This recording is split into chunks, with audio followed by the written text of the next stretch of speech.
Captain Jake Morrison stepped off the transport shuttle and onto the gleaming metal floor of Unity Prime.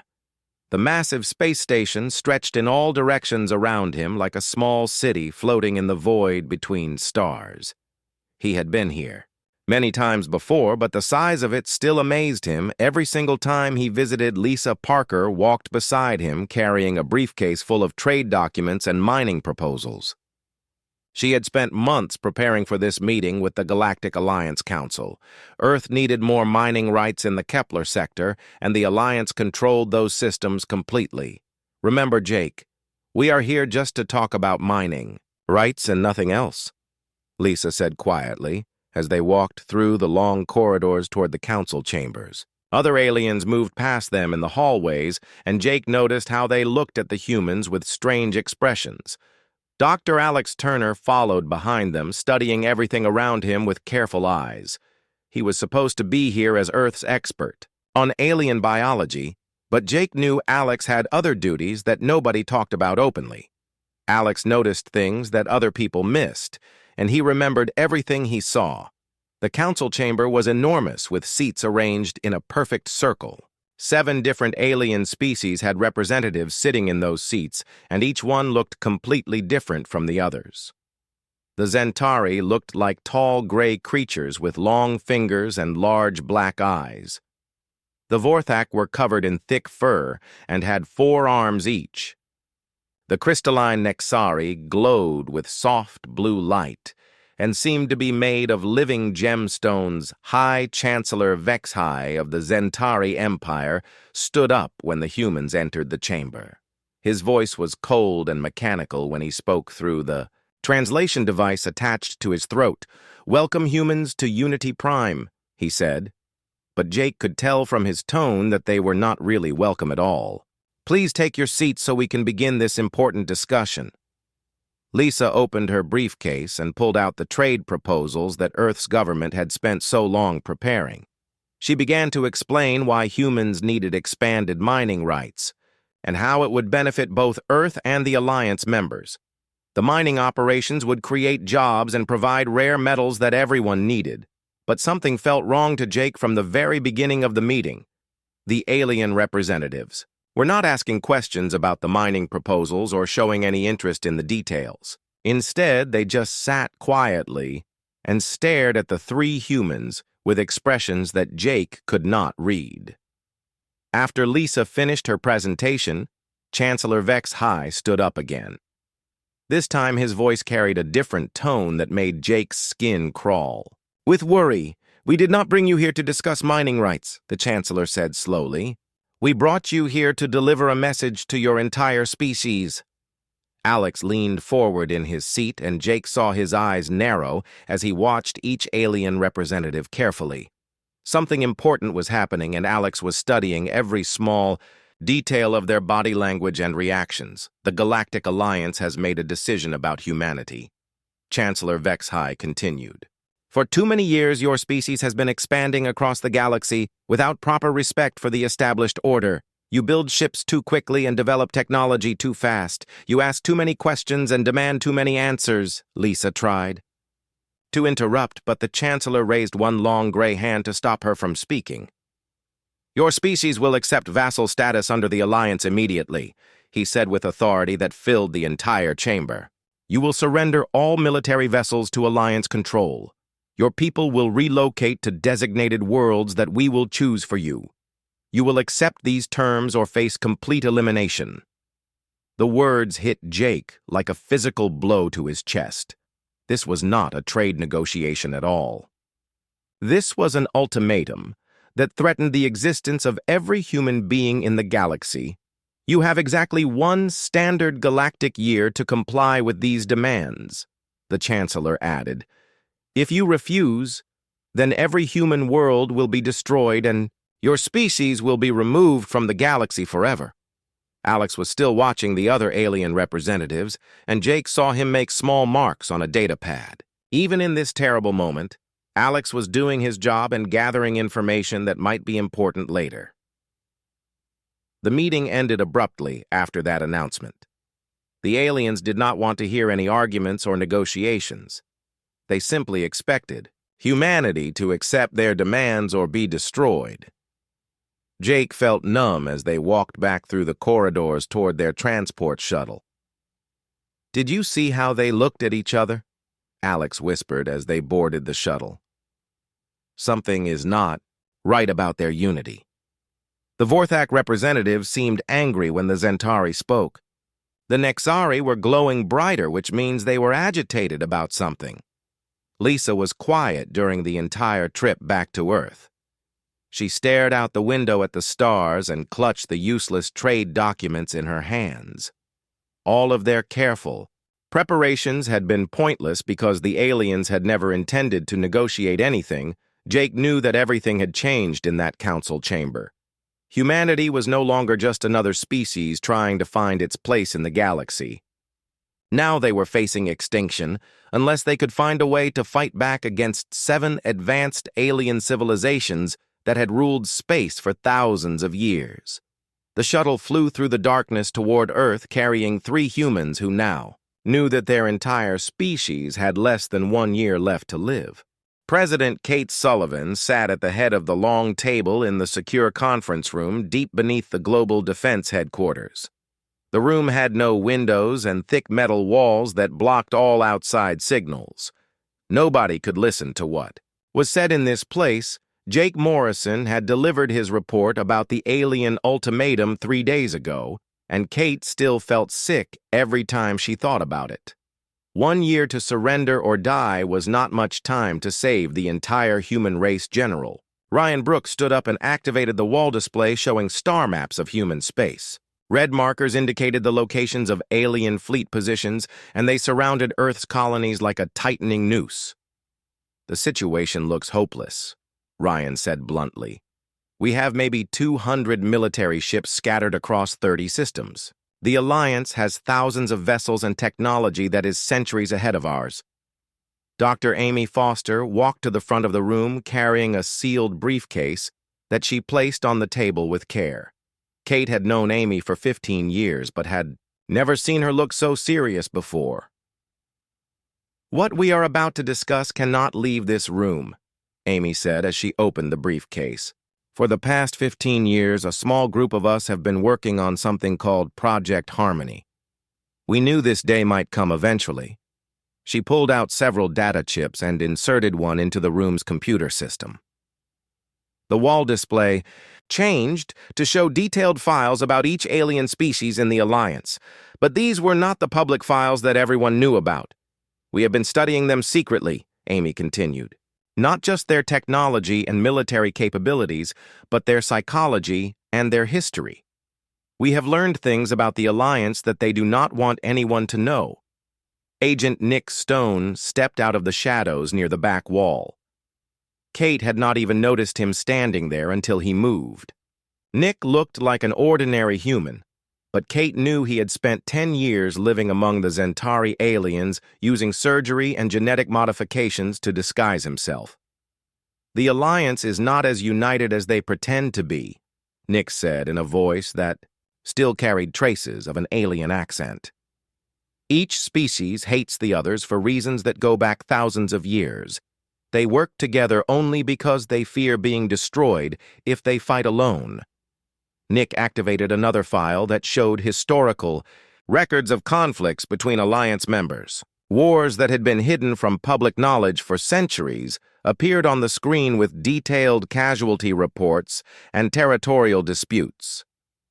"The Zentari still remember when the Vorthak invaded their home system 3,000 years ago," Nick explained. "The Vorthak hate the Nexari because they were enslaved by them for 5 centuries. The Kethmore have been secretly building weapons because they do not trust anyone else in the Alliance." Commander Ben Clark joined the discussion from his seat near the middle of the table. Ben led human special operations teams that officially did not exist and handled missions that never appeared in any reports. "We cannot win a direct war against the Alliance," Ben said simply. "But we might not need to fight them at all. If we can make them fight each other instead, then we solve our problem without firing a single shot." Kate felt a spark of hope for the first time since hearing about the ultimatum. The idea was dangerous, and would require perfect timing, but it might actually work. Dr. Elena Rodriguez opened her laptop and began typing commands that brought up psychological profiles of key alien leaders. Elena understood how alien minds worked better than anyone else on Earth. I can create intelligence reports that will convince each species that the others are planning to betray them, Elena said as she worked. We know exactly what each group fears most and what will make them react with anger instead of logic. Professor Sam Carter added his expertise about alien languages and communication methods. He had discovered that many Alliance species used the same words to mean completely different things, which created natural opportunities for misunderstandings. A single mistranslated message at the right time could start a diplomatic crisis, Sam explained. We can intercept their communications and change small details that will escalate tensions between them. Agent Laura Wright had infiltrated Vorthak trading networks and learned about their economic relationships with other Alliance members. She knew which trade deals were most important and which species were already angry about unfair agreements. The Vorthak have been cheating their partners for decades, Laura reported. If the right information gets leaked at the right time, it will destroy their economic partnerships completely. Kate listened to each expert explain their part of an emerging plan that was more complex than anything humanity had ever attempted. They would need to coordinate operations across the entire galaxy while keeping their involvement completely secret. Colonel Todd Baker commanded human cyber warfare units that had been quietly mapping alien computer networks for years. His teams could access almost any alien system without being detected. We control their communications more than they realize, Todd said with confidence. We can make sure the right messages reach the right people at exactly the right moments. Dr. Grace Thompson brought expertise in alien biology that allowed her to predict how different species would react under stress. She had developed chemical compounds that could influence alien emotions during face-to-face meetings. I can attend diplomatic gatherings as a human observer, Grace explained. Nobody will suspect that I am releasing compounds that make them more aggressive and suspicious of each other. The plan that emerged from their discussion was brilliant and terrible at the same time. Instead of trying to defeat the Alliance directly, they would destroy it from within by turning its members against. Each other agent, Carl Jenkins, would use his position inside Vorthak government to plant evidence of Zentari betrayals. Dr. Rachel Green would coordinate information releases that would reveal historical grievances between species. Captain Steve Anderson would lead covert operations, using invisible human ships to stage false attacks that would be blamed on Alliance. Members Kate knew that if their plan worked, it would save humanity, but it would also cause a galactic war that might kill billions of innocent aliens. The moral weight of that decision pressed down on her like a physical burden. How long do we have to set this in motion? Kate asked the room. We need at least 6 months to position all our assets correctly, Amy replied. But once we start there, will be no way to stop the chain reaction. The Alliance will tear itself apart, and we cannot control how bad the damage will be. Kate looked around the table at the faces of people who were asking her to approve the most dangerous plan in human history. If they failed, then humanity would be extinct within a year. If they succeeded, then the blood of entire civilizations might be on their hands. Begin Project Harmony immediately, Kate said finally. God help us all. Dr. Elena Rodriguez sat in her laboratory, surrounded by holographic displays showing psychological profiles of every major alien leader in the Alliance. She had been working for 18 hours straight, creating false intelligence reports that would look completely authentic to alien experts. Each report was a masterpiece of deception that mixed real facts with carefully crafted lies. Elena knew exactly which fears and suspicions would drive each species to make emotional decisions instead of logical ones. Professor Sam Carter worked at the computer terminal beside her, translating the reports into 7 different alien languages. But Sam was not just translating the words correctly.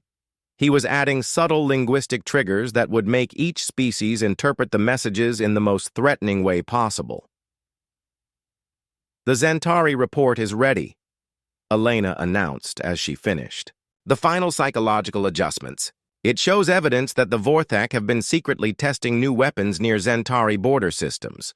The evidence is completely false, but it will look real to their intelligence analysts. Meanwhile, Agent Laura Wright was already in position, aboard a Vorthak trading vessel traveling toward the Nexari home system. She had spent 2 years building a cover identity as a human merchant, interested in crystal trading agreements. Laura waited until the ship's communication officer left his station for a meal break, then quickly accessed the vessel's data storage systems. She uploaded a file that appeared to be intercepted Zentari military communications discussing plans to take control of Nexari crystal mines. The file was designed to be discovered by Vorthak intelligence within a few days. When they found it, they would believe they had uncovered a secret Zentari plot against their Nexari trading partner's agent Jack Miller was operating near the Kethmore border regions using a modified human freighter that had been disguised to look like a typical independent trader. Jack had developed relationships with Kethmore port officials over several months of regular cargo runs. During his latest visit to a Kethmore space station, Jack planted listening devices in the station's communication centers. But more importantly, he left behind data packets that contained false Nexari diplomatic messages discussing military buildups near Kethmore territory. Colonel Todd Baker coordinated the cyber warfare operations from a hidden facility in the asteroid belt between Mars and Jupiter. His team of expert hackers had infiltrated the communication networks of all 7 Alliance species. Without being detected, Todd's people began intercepting diplomatic messages between alien governments and making tiny changes to the translation algorithms. A Zentari message saying they were concerned about border security became a message saying they were planning border violations. A Vorthak trade proposal was altered to include unreasonable demands that would anger their partners. The changes were so small that they passed through automated security systems without triggering any alarms. But over time, these tiny alterations would accumulate into serious diplomatic problems between Alliance members. Dr. Grace Thompson attended a diplomatic reception at the Nexari Embassy on Unity Prime Station. She wore a special dress that contained microscopic dispensers built into the fabric. As she moved through the crowd of alien diplomats, the dispensers released carefully designed chemical compounds into the air. The chemicals were designed to affect alien nervous systems in specific ways. Zentari diplomats became more paranoid and suspicious. Vorthak representatives felt increased territorial aggression. Nexari officials experienced heightened defensive reactions to any perceived threats.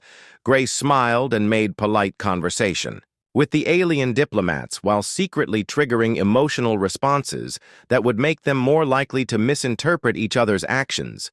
Agent Carl Jenkins used his position inside the Vorthak government to access classified financial records that showed decades of trade manipulation by Zentari merchants. The records were real, but Carl made copies that exaggerated the scope of the cheating and added false evidence of ongoing conspiracies. Carl arranged for these modified records to be discovered by Vorthak investigators in a way that would make them think they had uncovered the evidence through their own detective work. The investigators would never suspect that a human agent had led them to the information. Dr. Rachel Green worked from a research station hidden in a remote nebula where human scientists had been secretly studying alien artifacts for years. Rachel had access to historical documents that most aliens had forgotten about or thought were lost forever. She began releasing these documents through anonymous channels that made them appear to be leaked by alien whistleblowers. The documents revealed old territorial disputes between Alliance species and showed how past peace treaties had been broken by various groups. Each document release was timed to coincide with current diplomatic tensions. When Zentari and Vorthak representatives were arguing about trade agreements, Rachel released documents showing how the Vorthak had violated similar agreements centuries earlier. Captain Steve Anderson commanded a small fleet of human ships equipped with advanced stealth technology that made them completely invisible to alien sensors. These ships had been secretly deployed throughout Alliance space over several months, Steve's teams began conducting false flag operations designed to look like attacks by Alliance members against each other. Unmanned drones disguised as Zentari. Vessels attacked minor Vorthak outposts. Ships made to look like Nexari cruisers harassed Kethmore trade convoys. Each attack was carefully planned to cause minimal actual damage while leaving maximum evidence that would point to the wrong attackers. The goal was not to start a shooting war immediately, but to create a pattern of incidents that would gradually build distrust between Alliance members. The first signs of success appeared within just 3 weeks of beginning the operation. Zentari. Intelligence services reported unusual Vorthak military movements near their borders. Vorthak officials complained about Zentari trade violations in closed diplomatic sessions. Nexari representatives began questioning why Kethmore fleets were conducting training exercises so close to crystal mining systems. Kethmore military commanders expressed concern about Nexari defensive preparations that seemed designed to protect against their forces specifically. Dr. Elena Rodriguez monitored alien communications channels and watched as her psychological manipulation began to take effect. Alliance leaders were spending more time investigating threats from their partners than planning operations against humanity. The cascade effect is beginning, Elena reported during a secure communication with President Sullivan.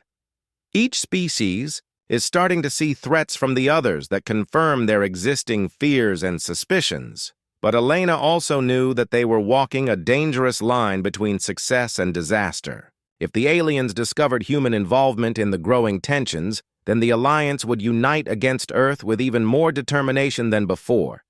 The operation required perfect coordination between dozens of human agents scattered across the galaxy. One mistake or discovery could doom the entire plan and result in immediate retaliation against human worlds. As the weeks passed, the false intelligence reports and staged incidents began to create a spiral of suspicion that fed on itself. Each Alliance species interpreted the actions of the others through the lens of fear and historical grievances that humans had carefully researched and exploited. The secret human plan was working exactly as designed, but Elena wondered if they would be able to control the forces they had unleashed once the Alliance began to tear itself apart. High Chancellor Vexahai stood before the massive display screen in his private office, watching reports flood in from across Alliance space. What had started as minor diplomatic irritations 8 months ago was now becoming a serious crisis that threatened the stability of the entire galactic government. The Vorthak had withdrawn their trade ships from 3 Zentari systems, claiming that Zentari customs officials were deliberately sabotaging their cargo manifests. The Zentari accused the Vorthak of using trade negotiations to spy on military installations and gather intelligence for unknown purposes. Agent Carl Jenkins sat in his office at the Vorthak Ministry of Commerce, reading intelligence reports that he had helped create. The other Vorthak officials around him were genuinely angry about what they believed was a pattern of Zentari deception and betrayal. Carl had been carefully feeding real financial evidence mixed with false conspiracy theories to Vorthak investigators for months. Now those investigators had discovered that Zentari merchants had been systematically overcharging Alliance partners for rare metals and energy crystals for over 50 years. "This proves what we have suspected all along," declared Minister Thrakvar, as he slammed his four-armed fist on the conference table. "The Zentari see the rest of us as inferior species that exist only to serve their economic interests." Meanwhile, Dr. Rachel Green was coordinating the release of historical documents from her hidden research station. Her latest leak revealed diplomatic communications from 2,000 years ago showing how Zentari expansion had forced the displacement of millions of Kethmore colonists. The documents were authentic historical records, but Rachel had edited them to emphasize the most inflammatory details while removing context that might have explained the Zentari actions as defensive measures against other threats. The Kethmore Collective received these documents through channels that made them appear to come from sympathetic sources within other Alliance governments. Kethmore leaders interpreted the historical evidence as proof that the Zentari had always planned to dominate or eliminate other species. Commander Frank Davis monitored the crisis from a concealed human observation post built inside a hollowed-out asteroid near the Alliance capital. Frank's team used advanced listening equipment to intercept diplomatic communications between all Alliance members. The conversations Frank recorded showed that Alliance unity was breaking down faster than even the most optimistic human projections had predicted. Species that had cooperated for centuries were now viewing each other as potential enemies rather than trusted partners. Captain Steve Anderson's covert fleet had escalated their false flag operations over the past month. Disguised human ships now staged more serious attacks that caused significant property damage while still avoiding casualties that might trigger immediate military responses.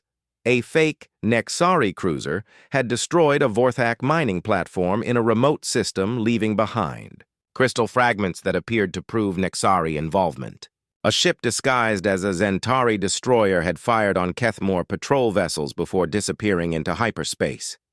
Each incident was designed to reinforce existing suspicions and fears, while providing just enough evidence to seem legitimate without revealing the true human involvement. Dr. Grace Thompson continued her work at diplomatic gatherings, where she used chemical manipulation to heighten emotional responses among alien representatives. Her latest success was at a trade summit where Nexari delegates became so agitated by Vorthak proposals that they walked out of negotiations entirely. The Nexari collective mind had always been suspicious of organic species, but Grace's chemical influences made them interpret every Vorthak gesture as a sign of deception or hostility. The failed trade summit resulted in economic sanctions that hurt both civilizations. Colonel Todd Baker's cyber warfare teams had become bolder in their manipulation of Alliance communication networks. They now regularly altered military status, reports, and intelligence briefings to create false impressions of hostile buildups and aggressive preparations. Routine Zentari fleet training exercise was reported to Vorthak intelligence as a possible invasion preparation. Standard Kethmore defensive patrols were described to Nexari officials as offensive reconnaissance missions. Each species began to see threats in the normal military activities of their alliance partners. Agent Nick Stone provided crucial intelligence from his position within Zentari society about how the different species were responding to the mounting tensions. The psychological manipulation was working exactly as planned, but it was also creating unexpected side effects. The Zentari leadership is becoming increasingly paranoid, Nick reported during a coded transmission to Earth. They are starting to suspect that someone is deliberately manipulating events, but they believe it must be one of the other Alliance species rather than an outside force. Dr. Elena Rodriguez analyzed the psychological profiles and communication patterns to predict how each species would react as the crisis continued to escalate. Her models showed that the Alliance was approaching a point of no return where diplomatic solutions would become impossible. "We have maybe 6 weeks before someone decides that military action is necessary," Elena warned President Sullivan during their weekly briefing. "Once the first shots are fired between Alliance members, there will be no way to control how far the conflict spreads." The breakthrough moment came when Agent Laura Wright successfully planted evidence that appeared to show Zentari agents had infiltrated the Nexari collective consciousness itself. The evidence was completely fabricated, but it was so sophisticated that Nexari investigators could not detect the deception. The Nexari reaction was immediate and overwhelming. Their entire civilization went into defensive mode as they began purging anyone suspected of Zentari influence from their government and military structures. Trade and diplomatic contact with the Zentari ceased completely within days. The Zentari interpreted the Nexari withdrawal as preparation for war and began mobilizing their own military forces to defend against a possible attack. Other Alliance species saw both civilizations preparing for conflict and assumed they were being drawn into someone else's war, Dr. Amy Foster monitored the situation from Earth and realized that the human plan had succeeded beyond their wildest expectations. The alliance was not just fractured, it was completely destroyed as a functioning political entity. The Alliance Council has not met in 3 weeks, Amy reported to the Global Defense Council. Individual species are making unilateral decisions without consulting their partners. The unified command structure that threatened humanity no longer exists. But the success of the operation also brought new concerns. A galactic war between advanced alien civilizations could cause destruction on a scale that humanity had never imagined. Entire star systems might be wiped out, and billions of innocent beings could die. President Kate Sullivan faced the terrible reality that saving humanity might require accepting responsibility for the consequences of unleashing forces that could devastate the galaxy. The emergency session of the Alliance Council convened in the Great Chamber of Unity Prime for what everyone knew might be the last time. High Chancellor Vex High looked across the circular seating arrangement, where representatives of 7 species had once worked together to govern the galaxy. Now only 5 delegates had bothered to attend, and those who came brought military escorts and personal security teams. The Nexari had refused to send anyone claiming that the council chambers might be compromised by enemy agents. The Kethmore representative arrived 3 hours late and demanded to inspect the room for surveillance devices before taking his seat. Commander Frank Davis watched the proceedings from his hidden observation post and transmitted real-time updates to Earth through quantum-encrypted communications. What he saw was the complete breakdown of a government that had ruled space for over 3,000 years. The Alliance is functionally dead, Frank reported to President Sullivan. They cannot even agree on basic security procedures, let alone coordinate any kind of military action against humanity. Chancellor Vex High attempted to bring order to the chaos by addressing the original purpose of the Alliance formation. He reminded the delegates that their ancestors had created the Alliance to prevent the kind of destructive wars that were now threatening to tear the galaxy apart. But his words fell on deaf ears because each species was convinced that the others were plotting against them. The Vorthak delegate accused the Zentari of orchestrating the entire crisis to justify seizing control of Alliance military forces. The remaining Nexari representative transmitted accusations that organic species were inherently untrustworthy and should never have been included in the Alliance. Dr. Neil Roberts had spent weeks creating the most sophisticated piece of deception in human history. Using advanced holographic technology and AI voice synthesis, he crafted a recording that appeared to show Chancellor Vex High in a private meeting with Zentari military commanders.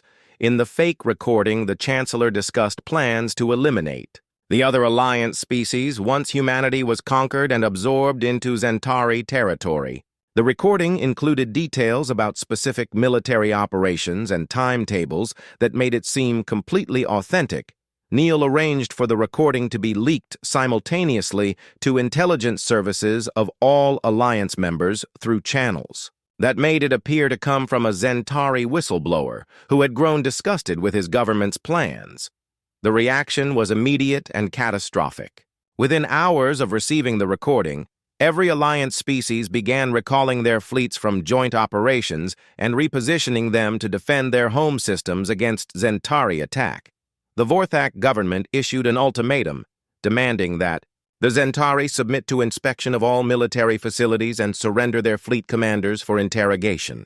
The Kethmore Collective declared that they no longer recognized Zentari authority and withdrew from all Alliance treaties and agreements. Even species that had maintained some cooperation with the Zentari turned against them. The crystalline Nexari began converting their industrial worlds into fortress systems designed to resist Zentari invasion. The insectoid Threxhai started building new military bases along their borders, with Zentari Space Chancellor Vexhai found himself in an impossible situation. He knew the recording was false because he had never held any such meeting or made any such plans. But he could not prove the recording was fake because the technology used to create it was too advanced for Alliance detection systems to analyze agent. Kelly White had positioned herself within the Alliance Central Command structure during the months of increasing tension. As communications coordinator, she had access to military orders and deployment schedules for all Alliance forces. Kelly sent the coded message that human leadership had been waiting for. "The house is burning" meant that Alliance military cooperation had completely collapsed, and individual species were now operating independently without coordination or unified command. The Zentari recalled their fleets to defend against attacks that were not coming. The Vorthak mobilized their armies to invade Zentari systems that posed no actual threat. The Nexari began jamming communications in their region of space to prevent Zentari intelligence gathering. Dr. Grace Thompson attended what would be the final diplomatic reception ever held at Unity Prime Station.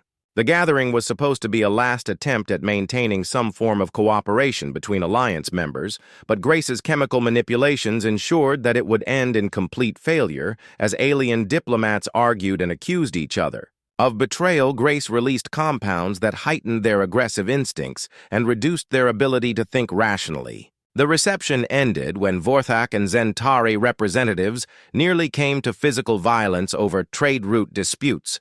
Agent Nick Stone transmitted his final intelligence report from deep within Zentari society before beginning his emergency evacuation to human space. The Zentari leadership had concluded that they were facing a coordinated attack by all other Alliance species and were preparing for total war. They believe this is a conspiracy that has been planned for years. Nick reported. Zentari military commanders are talking about preemptive strikes against Vorthak and Nexari home systems before those species can launch their own attacks.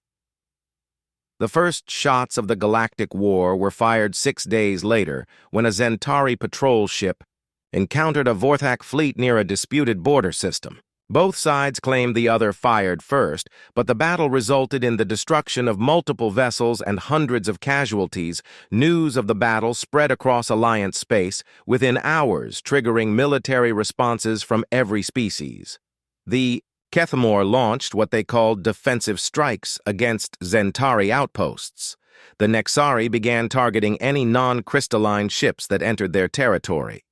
Within a week, the Alliance was fighting a multi-sided war with former partners attacking each other across dozens of star systems. The unified military command that had once threatened humanity with extinction was now completely focused on fighting internal enemies. President Kate Sullivan received reports about the expanding conflict from human intelligence networks throughout the galaxy. The plan had worked perfectly, but the cost was becoming clear as refugee ships fled from war zones and civilian populations suffered under military occupation. The ultimate irony was not lost on human leadership. The deadline for humanity's surrender had passed completely unnoticed because none of the Alliance species had time to think about their ultimatum anymore.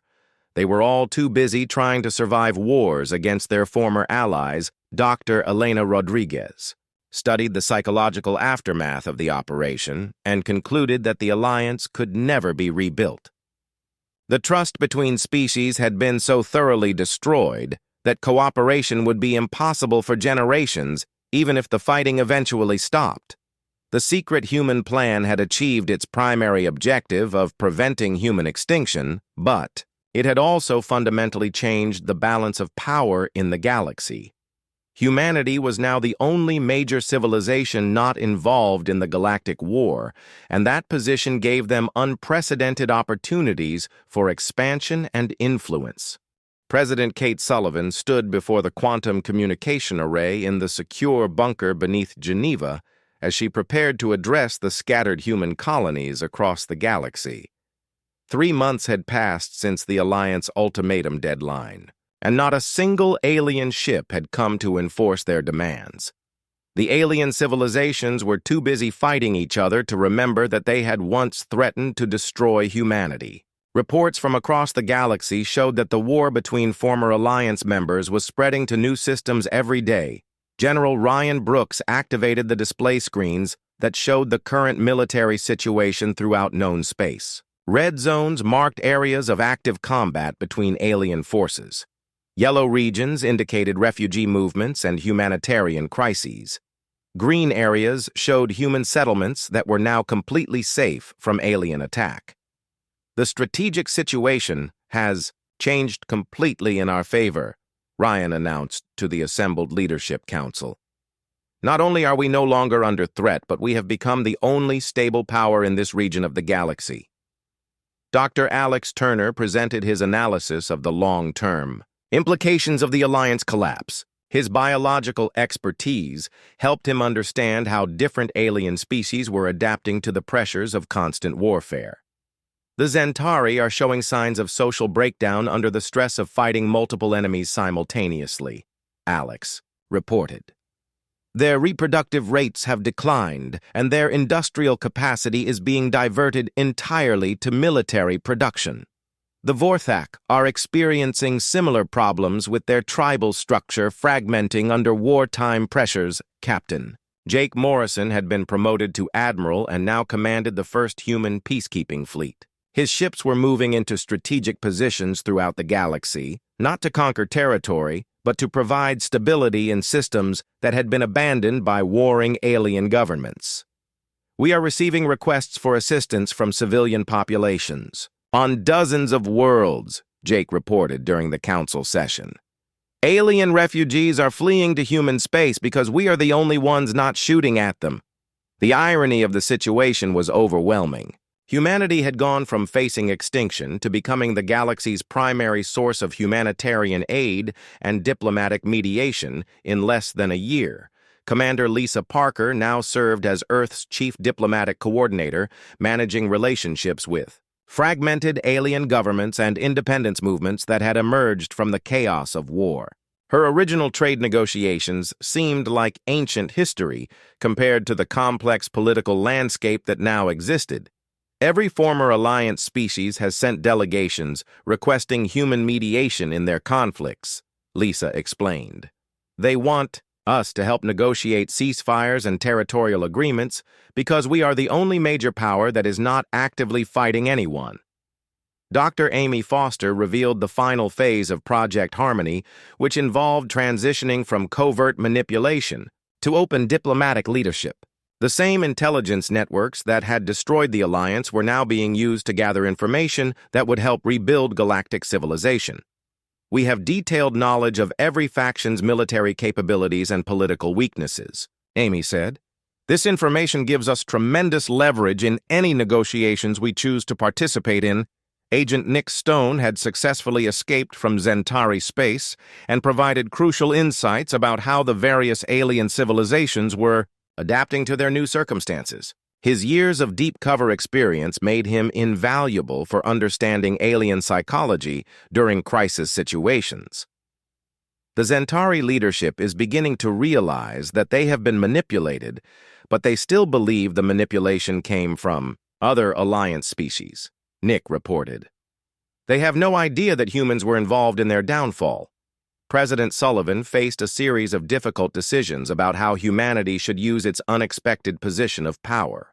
The moral weight of their success was complicated by the knowledge that millions of aliens were dying in wars that humans had secretly instigated. Dr. Elena Rodriguez had spent weeks analyzing intercepted communications to determine which alien leaders might be willing to negotiate peace agreements.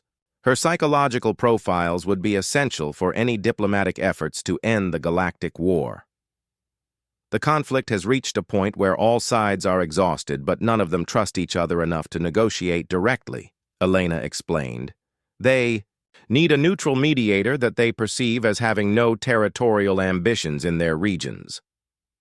The establishment of the Human Galactic Mediation Council was announced 6 months after the Alliance deadline had passed.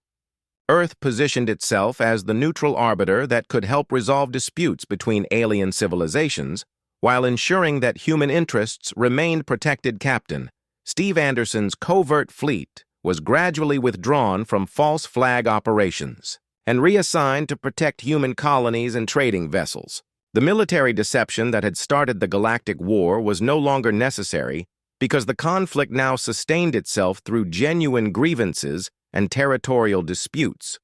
Colonel Todd Baker's cyber warfare teams shifted their focus from manipulation to monitoring as they tracked alien military movements and communication patterns. The intelligence they gathered would help human diplomats predict which conflicts were likely to escalate and which might be resolved through negotiation. Dr. Grace Thompson began developing new chemical compounds designed to promote calm and rational thinking rather than aggression and suspicion. Her work would be essential for diplomatic meetings where emotional manipulation might help achieve peaceful resolutions.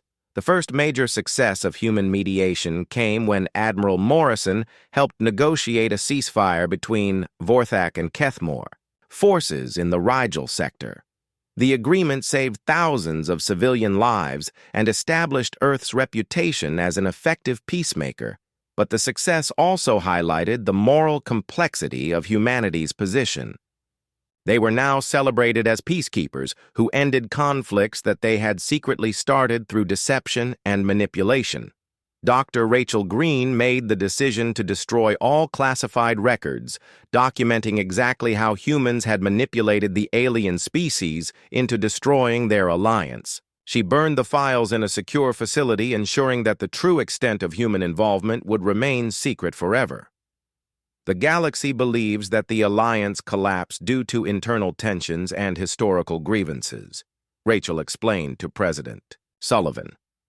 They must never learn that we orchestrated their downfall because that knowledge would unite them against us instantly. The final irony was that humanity had achieved everything they had hoped for from the original trade negotiations, and much more. Human merchants now had access to resources throughout the galaxy. Human colonies could expand into territories that had been forbidden under Alliance law.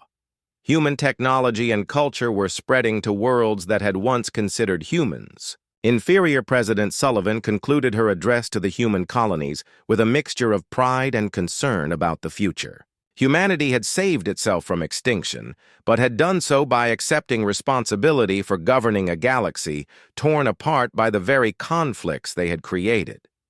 The secret human plan had succeeded beyond all expectations, but the true test would be whether humanity could build a better galactic civilization from the ruins of the one they had destroyed.